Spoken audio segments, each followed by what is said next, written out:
Hello students, ये video मेरा 9th class के लिए है और आज हम 9th क्लास का फिजिक्स कंपोनेंट का पहला चैप्टर शुरू करेंगे जिसका नाम है मोशन। ठीक है, तो ये इस वीडियो का पहला पार्ट है। तो जितनी भी वीडियोस इस पे अपलोड करूंगा पार्ट वाइज उनको चेक करते जाइए और पढ़ते जाइए। ठीक है, तो पहला पार्ट जो मैं पढ़ा रहा हूं मोशन। मोशन आप प्रीवियस क्लासेस में भी आपने पढ़ा होगा 6th से 7th में। तो मोशन क्या होता है? देखो, मोशन अगर हमें पढ़ना है मोशन तो हमें ये पता होना चाहिए कि रेस्ट और मोशन में डिफरेंस क्या होता है, चीज कब रेस्ट में होगी और कब मोशन में। तो मोशन हम कब बोलेंगे कि कोई ऑब्जेक्ट जो है वो मोशन में। देखो, ऑब्जेक्ट को तब मोशन में कहेंगे अगर वो ऑब्जेक्ट अपनी पोजीशन को सराउंडिंग्स के विद रिस्पेक्ट चेंज करता है। ठीक है, और टाइम के विद रिस्पेक्ट अपनी पोजीशन को चेंज करे तो हम बोलेंगे कि वो ऑब्जेक्ट मोशन में। ठीक है, तो ऑब्जेक्ट को कब मोशन में कहेंगे? An object is said to be in motion if it changes its position with respect to time and surrounding. और अगर अब कोई ऑब्जेक्ट अपनी पोजीशन को चेंज नहीं करता तो वो ऑब्जेक्ट होगा रेस्ट में। तो मोशन का मतलब if an object changes its position with respect to time and surroundings. और रेस्ट कब होगा? अगर कोई ऑब्जेक्ट अपनी पोजीशन चेंज नहीं करता। ठीक है, if an object does not changes its position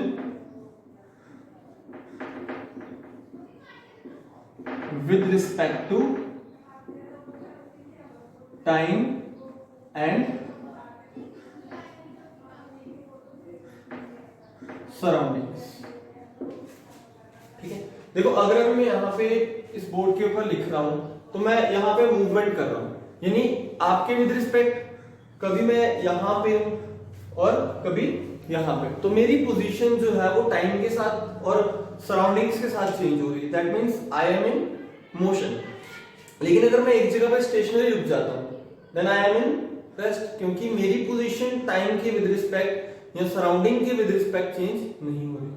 ठीक है, अब ये मार्कर मैंने पकड़ा हुआ है तो ये रेस्ट में है because it is not changing its position. लेकिन अगर मैं इसको मूव करता हूं तो ये मोशन में आ गया क्योंकि ये अपनी पोजीशन को बार बार चेंज कर रहा है। अब एक क्वेश्चन आता है,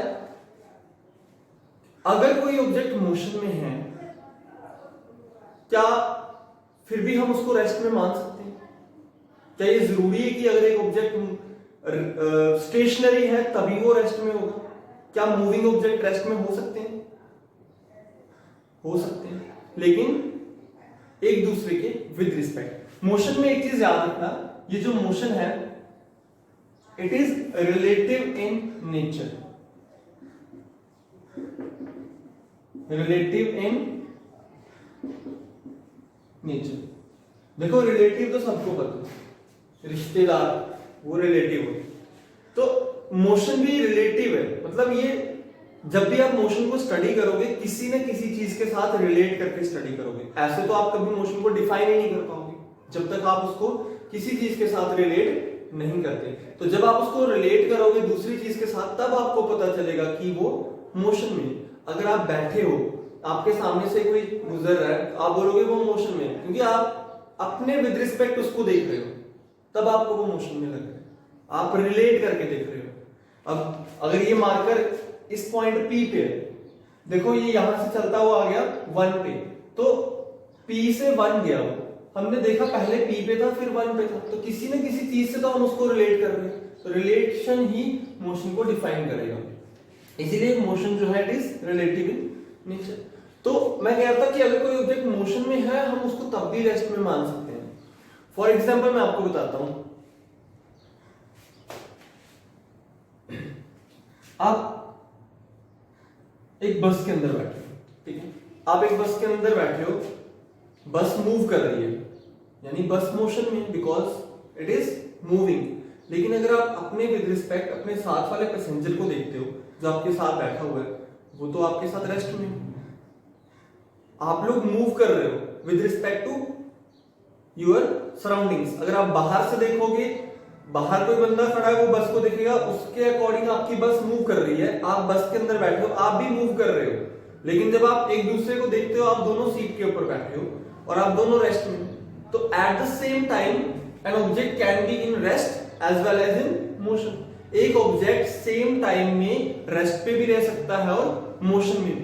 ऐसा नहीं कि अगर कोई ऑब्जेक्ट रेस्ट में दैट मींस वो रेस्ट में ही है, वो एक चीज के विद रिस्पेक्ट रेस्ट में हो सकता है, लेकिन दूसरे के अकॉर्डिंग वो मोशन में भी हो सकता है, ठीक है ना। आप विंडो से बाहर देखो, बस की विंडो से आपको चीजें घूमती हुई नजर आएंगी, मतलब ऐसे बैकवर्ड जाती हुई नजर आएंगी चीजें, तो आपके विद रिस्पेक्ट वो मोशन में है। बट अगर आप एक्चुअल में देखो, जितने भी पेड़ पौधे बाहर लगे होंगे वो तो मूव कर नहीं रहे, तो वो तो रेस्ट में है। जो लोग बाहर खड़े हैं उनके विद रिस्पेक्ट वो रेस्ट में है, जो लोग बस में से देख रहे हैं उनके विद रिस्पेक्ट वो मोशन में है, ठीक है। तो यहां से एक चीज ध्यान रखना कि कोई भी चीज सेम टाइम में रेस्ट पे भी हो सकती है और मोशन में भी हो सकती है। मोशन में कोई चीज तब होगी अगर वो अपनी पोजीशन को सराउंडिंग्स और टाइम के विद रिस्पेक्ट चेंज करती है, ठीक है। If there is some displacement और distance travel by the object, तो मोशन है, क्योंकि वो ट्रेवल कर रहा है, वो अपनी पोजीशन को चेंज कर रहा है। लेकिन अगर वो अपनी पोजीशन को चेंज नहीं करता with respect to time and surrounding. अब ये दो मार्कर हैं, ठीक है, या दो बसेस ले लेते हैं, ये दो बसेस ट्रेवल कर रही हैं, एक बंदा इस बस की विंडो में है, एक बंदा इस बस की विंडो में, वो दोनों एक दूसरे को देख रहे हैं और ये दोनों बसेस सेम स्पीड पे चल रही हैं, तो ये एक दूसरे के विद रिस्पेक्ट वो पैसेंजर रेस्ट में होंगे। देखो है दोनों मोशन में, लेकिन पैसेंजर्स के with respect they are in rest, ठीक है। तो अब ऐसा नहीं है कि ये पोजीशन चेंज नहीं कर रही थी बस और ये पोजीशन चेंज नहीं कर रही थी, हाँ ये दोनों पोजीशन चेंज कर रही हैं, लेकिन एक दूसरे के विद रिस्पेक्ट इनकी पोजीशन हमेशा क्या रहती है, सेम। तो इसलिए ये दोनों ही रेस्ट में, एक दूसरे के अकॉर्डिंग क्या हो जाएंगी, रेस्ट में, ठीक है।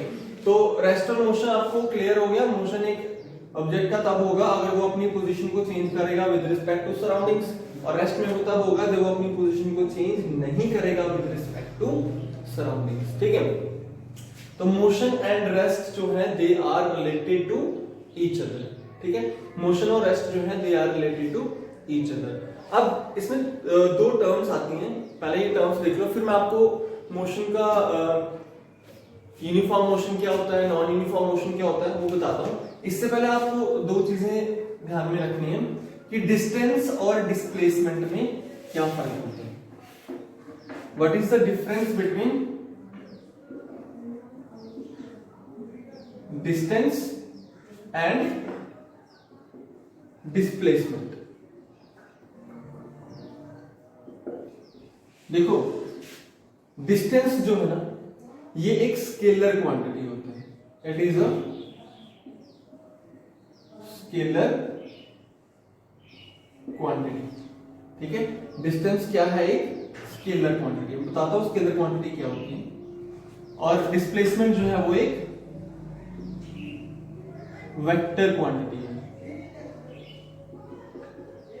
देखो स्केलर और वेक्टर में क्या फर्क है। देखो स्केलर एक ऐसा क्वांटिटी होती है जिसमें सिर्फ मैग्नीट्यूड होता है। मैंने बोल दिया कि मैंने 2 किलो चावल खरीदे, ठीक है, तो वो 2 kg क्या है उसका मैग्नीट्यूड, यानी उसकी क्वांटिटी कितनी है, ठीक है। तो ऐसी जो चीजें जिनमें सिर्फ मैग्नीट्यूड बताओ हमें, वो होती है स्केलर, ठीक है। डिस्प्लेसमेंट एक वेक्टर क्वांटिटी है। वेक्टर का मतलब है ऐसी फिजिकल क्वांटिटीज जिनका आपको मैग्नीट्यूड भी पता हो और डायरेक्शन भी पता हो, ठीक है। जैसे मैं बोलता हूं, यहां पे मैं बोलता हूं आई ट्रेवल्ड 5 किलोमीटर, मैं 5 किलोमीटर चला, तो वो एक स्केलर क्वांटिटी है, 5 किलोमीटर क्वांटिटी है। लेकिन अगर मैं बोलता हूं I travelled 5 kilometre towards east, मैं ईस्ट की तरफ 5 किलोमीटर चला, तो 5 किलोमीटर तो मैं चला जो मैग्नीट्यूड है, प्लस मुझे डायरेक्शन मिल गई कि मैं ईस्ट में जा रहा हूं। तो जब आपको डायरेक्शन और मैग्नीट्यूड दोनों चीजें गिवन होंगी, दैट मींस वो क्वांटिटी क्या होगी, वेक्टर। ठीक है, स्टूडेंट्स के लिए मैं एग्जांपल ले लेता हूं। जिन स्टूडेंट्स का कोई एम है, कोई स्टूडेंट चाहता है मैं इंजीनियर बनना चाहता हूं, कोई चाहता है मैं डॉक्टर बनना चाहता हूं, तो हम बोलेंगे दे आर वेक्टर्स, क्योंकि उनका एक डायरेक्शन है कि हमने इस तरफ जाना है। जो स्टूडेंट सिर्फ बुक्स खोल रहे हैं, पढ़ रहे हैं, लेकिन ये नहीं पता कि जाना कहां है, दे आर स्केलर्स। उनके पास सिर्फ मैग्नीट्यूड है, उनके पास कोई डायरेक्शन नहीं है, they don't know where to go, उन्हें पता ही नहीं हम कहां जा रहे हैं आगे। ठीक है, तो वेक्टर बनो, स्केलर नहीं। ठीक है, यू शुड हैव अ गोल जिसकी तरफ आप चलोगे, आपको डायरेक्शन होगी तो आप उस डायरेक्शन में जाओगे ना। आपको पता ही नहीं है, आप एक समंदर में जंप करते हो, आपको ये नहीं पता कि मुझे बाहर किस डायरेक्शन से आना है, आप तो पूरी समंदर में ही गोते खाते रहोगे। लेकिन अगर आपको डायरेक्शन पता है तो आप उस समंदर में से बाहर आ जाओगे। ठीक है, उस डायरेक्शन की तरफ चल के। ठीक है, समझ में आ गया। स्केलर क्या होता है, सिर्फ मैग्नीट्यूड पता होगा तो स्केलर है, अगर आपको डायरेक्शन और मैग्नीट्यूड दोनों पता है तो वो वेक्टर है। ठीक है, वेक्टर जो होता है इसमें आपके पास डायरेक्शन भी होती है, प्लस आपके पास क्वांटिटी का मैग्नीट्यूड भी होता है। लेकिन स्केलर में आपके पास सिर्फ क्या होता है, मैग्नीट्यूड। ठीक है, तो डिस्टेंस स्केलर क्वांटिटी है, डिस्प्लेसमेंट वेक्टर क्वांटिटी। दूसरी चीज डिस्टेंस जो है ना, it is the length of actual path travelled by a body. यानी एक बॉडी जो है, जिस पाथ पे भी वो ट्रेवल कर रही है, उस पाथ की जो एक्चुअल लेंथ होती है, ठीक है, वो होता है उसका डिस्टेंस। लेकिन डिस्प्लेसमेंट क्या है, इट इज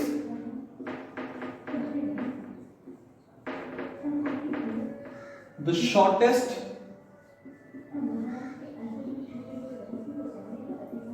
स्ट्रेट लाइन,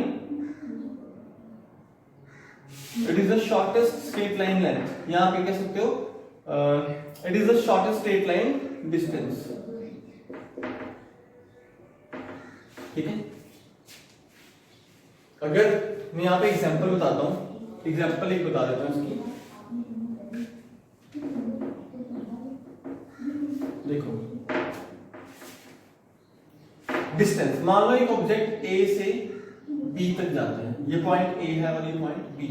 ये ऑब्जेक्ट ऐसे ट्रेवल कर रहा है, यहां गया, फिर यहां गया, ए से बी पहुंचा, ये रास्ता उसने ट्रेवल किया। मान लो इस रास्ते की जो लेंथ थी वो थी 100 किलोमीटर, तो उसने कितना डिस्टेंस ट्रेवल कर दिया, 100 किलोमीटर। लेकिन डिस्प्लेसमेंट क्या होगा, डिस्प्लेसमेंट होगा ए और बी का स्ट्रेट लाइन डिस्टेंस, जो ये होगा। देखो, ये तो 100 नहीं होगा, ये तो कम होगा, तो ये 50 भी हो सकता है। यानी ऑब्जेक्ट का डिस्टेंस कितना आया, डिस्टेंस आया 100 किलोमीटर और डिस्प्लेसमेंट आया, डिस्प्लेसमेंट आया 50 किलोमीटर। ठीक है ना, 100 किलोमीटर उसने डिस्टेंस ट्रेवल किया, लेकिन डिस्प्लेसमेंट 50 किलोमीटर। तो यहां से एक चीज ये भी याद रखना कि डिस्प्लेसमेंट कभी भी डिस्टेंस से बड़ा नहीं हो सकता, क्योंकि डिस्प्लेसमेंट सबसे छोटा पाथ होता है दो ऑब्जेक्ट्स के बीच का। तो displacement can never be greater than distance. ठीक है, तो एक हम पॉइंट इसमें याद रखेंगे। और तो अगर आपको नोट करना है, वीडियो पॉज करके नोट करते जाना। ठीक है, यहां से एक चीज तो पता चल गई हमें, क्या, कि distance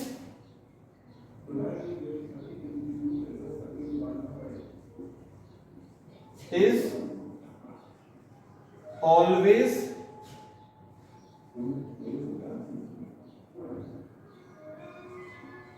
greater than or equal to displacement, यानी डिस्टेंस या तो डिस्प्लेसमेंट से बड़ा होगा जैसे इस केस में, या तो फिर वो डिस्प्लेसमेंट के इक्वल होगा। इक्वल कब होगा? अगर ए से बी ऑब्जेक्ट जा रहा है, ए से बी जा रहा है, एक ही रास्ता है, तो इस केस में डिस्टेंस भी यही है और डिस्प्लेसमेंट भी यही है। मान लो ये 50 किलोमीटर चलता है, तो डिस्टेंस भी उसने 50 किलोमीटर चला, तो इससे छोटा कोई रास्ता है नहीं, तो डिस्प्लेसमेंट भी क्या होगी? 50। तो डिस्टेंस और डिस्प्लेसमेंट इक्वल भी हो सकते हैं, या डिस्टेंस जो है वो डिस्प्लेसमेंट से बड़ा हो सकता है, लेकिन डिस्टेंस कभी डिस्प्लेसमेंट से छोटा नहीं होगा। तो ये डिस्टेंस हो गया, तो डिस्प्लेसमेंट क्या होता है? Displacement is always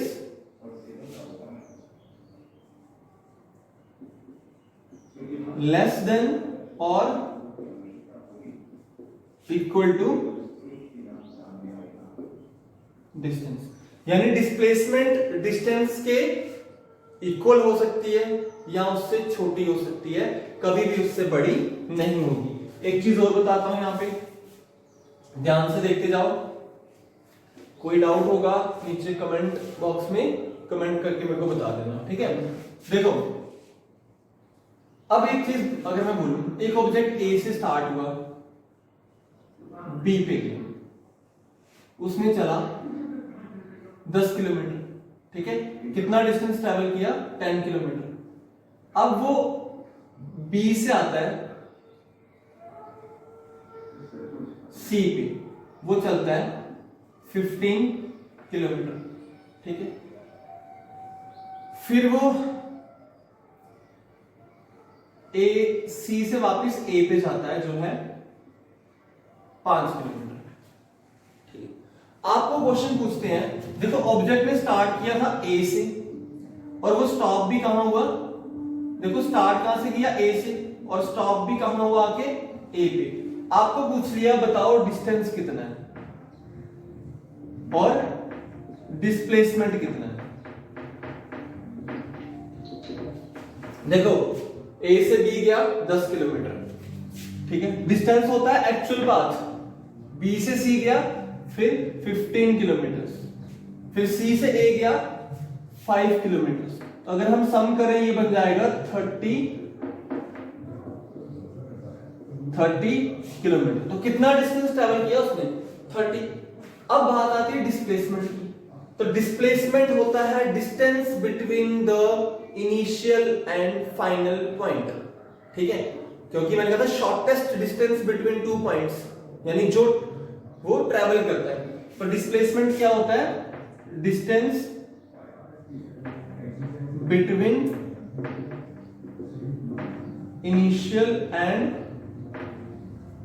final point. लेकिन कौन सा डिस्टेंस? शॉर्टेस्ट डिस्टेंस बिटवीन, दोबारा लिख रहा हूं यहां पे,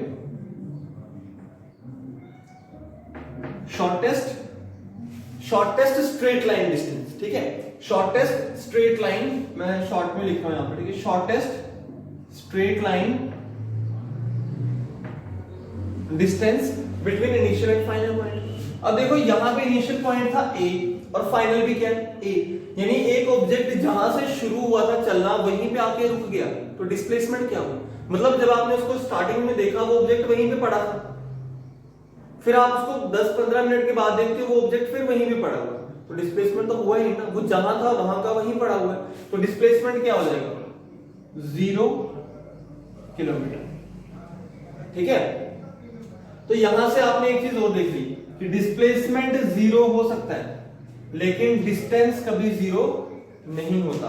तो यहां पे हम लिखेंगे distance can never be 0, distance can never be 0 and displacement can be